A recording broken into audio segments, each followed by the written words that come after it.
So in the last video we were considering the design in terms of the appearance and the layout of the website, and we looked at some examples in the exercise.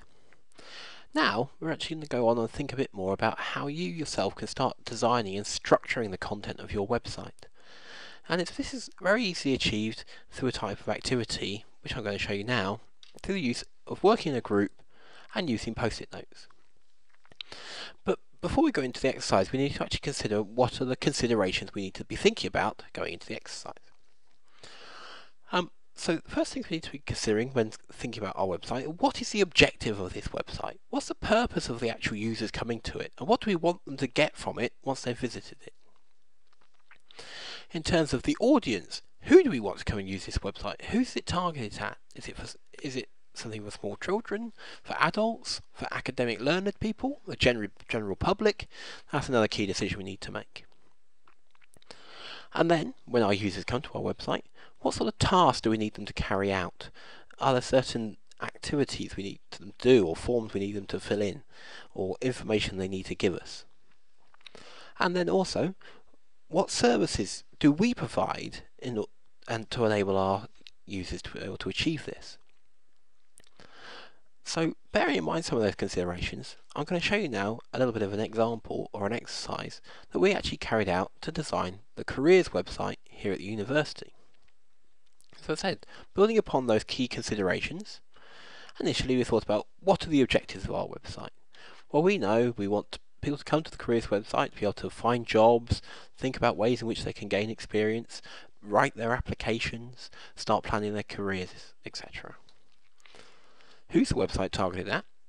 Of course, it's targeted at yourselves, the students, but also staff have a functionality and a use with the website to get resources out of it and engage with the service. And also, of course, a key vitally target audience for the career service are employers as well. So they're a key audience we had to consider. What sort of tasks do we want people to be able to carry out when they come to the site? Well, we want you to be able to find your resources, find job opportunities, but book onto events or book appointments, or just get in touch with the service. They're the sort of tasks we need us to carry out. And in terms of the services the career service provide, well, of course, we have a wealth of resources that can give you advice. We run events, we have appointments, and of course we have our other My Career system that we want you to engage in. So, having carried out that initial analysis, this is what we can find. And just to prove it to you, here's some of the results we did when we were designing when we carried out this exercise. So having done that initial consideration, the first thing we need to do is then start grouping and putting these things together so they fit to find interlinking elements between them. So for example, in the bottom left hand corner under resources, we know we've got information on application writing, when it comes to appointments, wanting to book appointments, etc. So then we group them together, and having done that part, we can then fill in any gaps that we think we haven't quite covered within our analysis at this stage by adding further detail. So once we've done that then, that's essentially provided us some clear groupings and collections of areas of our website that we know we're going to want to have.